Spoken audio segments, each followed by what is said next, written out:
also tell you that what we're doing here locally is a national issue. Minerva wants me to tell you about suing Henry Kissinger and winning. And I'm glad to do that. It was not done lightly, and it took many years of persistence and patience. Now I continue to work to help women get appointed and elected. Right out of college in 1956, I went into the U.S. Foreign Service after passing rigorous written and oral examinations.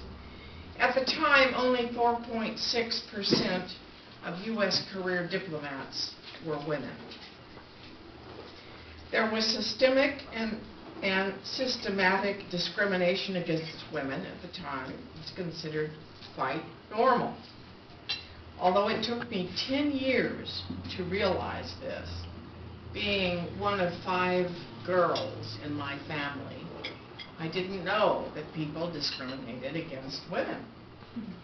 My first day on the job, I learned that women, as a condition of employment, could not be married. They did not volunteer this information, but I learned it when all newcomers were asked what their assignment preferences were, and I said Moscow, Warsaw, and Prague, because that was my undergraduate specialty at USC, School of International Relations, was Eastern Europe and communism. Nope.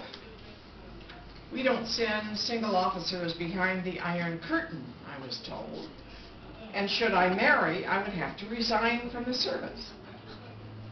It turns out that the Personnel Office required its employees to be available for worldwide service, and women's residences were presumed to be wherever their husbands were. Less concrete but more chilling was personnel's assumption that should the Soviets attempt blackmail by arranging for the seduction of American diplomats, women would be more likely than men to betray their country than their communist lover. So I had to choose another geographic specialty and abandon my university background. I chose India and South Asia. Over the years, I was told that I would not be assigned to Middle Eastern countries as they looked down on women, nor trained in Arabic or Japanese language for the same reason. I could be a consular officer issuing visas and passports, but not a political one, analyzing events and trends and recommending policy. So we organized. Women officers, secretaries, and wives. In the Department of State, the U.S. Information Service, and the Agency for International Development. Women officers found that they were placed in occupational specialties that had low career ceilings. They were librarians. They were deputies. They were commercial officers. They were consular officers. They were budget and fiscal officers. But the officers getting promotions were the political officers and the economic officers. Women were also having difficulty being assigned to many areas of the world: the Middle East, Latin America, Asia, even Europe, where women were seen as subordinate. So through brown bag lunches and evening meetings, we began collecting evidence and confronting management with the results. And the doors began to open. President Nixon in 1970, he's not my favorite, but this is my favorite thing he did, signed an executive order extending Title VI, which banned discrimination, to the federal workforce. The department began the slow process of reorienting its personnel policies and rewriting its regulations. Even 5 years later, women were still at a serious disadvantage in passing the written exam, in their promotions, and getting career enhancing assignments. The department's head of personnel told us that women were not perceived as leaders after we complained that there were too few women ambassadors and office directors. My colleague filed a class action lawsuit charging sex discrimination against the Secretary of State after she was refused assignments to Africa as being too dangerous a place for a woman. My organization, the Women's Action Organization of State, USIA, and AID, joined the suit in 1976. As the Women's Action Organization president, I was a named plaintiff. A great deal of our evidence was just statistical, disparate impact, the sheer number of women at the lower levels, and fewer promotions told our story. We lost in the lower court in 1986, but won on appeal. And so Henry Kissinger and later secretaries of state had to work to understand what were the barriers to women's employment in the first place and their advancement, and try to remove those barriers.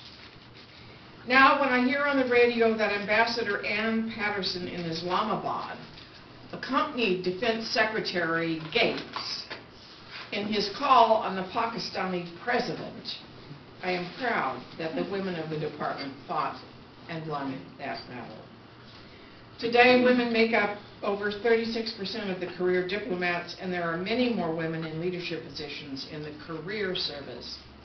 And I don't have to tell you that after Hillary Clinton, Condoleezza Rice, and Madeleine Albright have been appointed by the Secretary of State, has been appointed Secretary of State by the President, that we have come a long way, even though there's a lot yet to be done.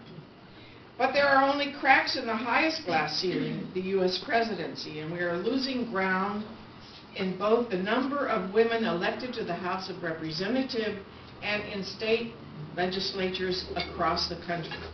We desperately need to encourage women to run for local office, for school and college boards, for city councils, in order to fill the political pipeline so that we will have good candidates to run when Barbara Boxer and Dianne Feinstein step down.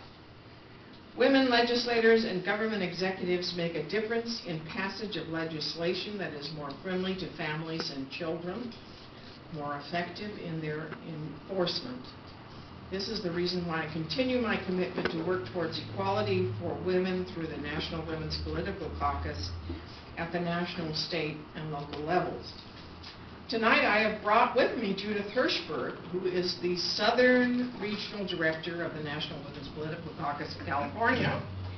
She is also a former president of the state organization, as well as her chapter in the San Fernando Valley. She can tell you about our programs to recruit candidates to run for office and apply for positions in public office, full-time, and on boards and commissions. The caucus provides training and support. When she ran for the LA City Council, I helped canvass, knocking on doors. This year, with the caucus, I phoned bank for Loretta Sanchez, contributed money to Barbara Boxer, and to Betsy Butler. In 2008, we were in the thick of the Hillary campaign for president. We would love to tell you more about the National Women's Political Caucus and urge you to join us to help reach 50-50 by 2020. We have put out copies of our recent newsletter from Washington, D.C. and some membership brochures. We'd love to take your questions if there's time. And my colleague Judith also has information. She is with the caucus here in the San Fernando Valley. I think that maybe over the mountains we can include you. And we'd love to have you.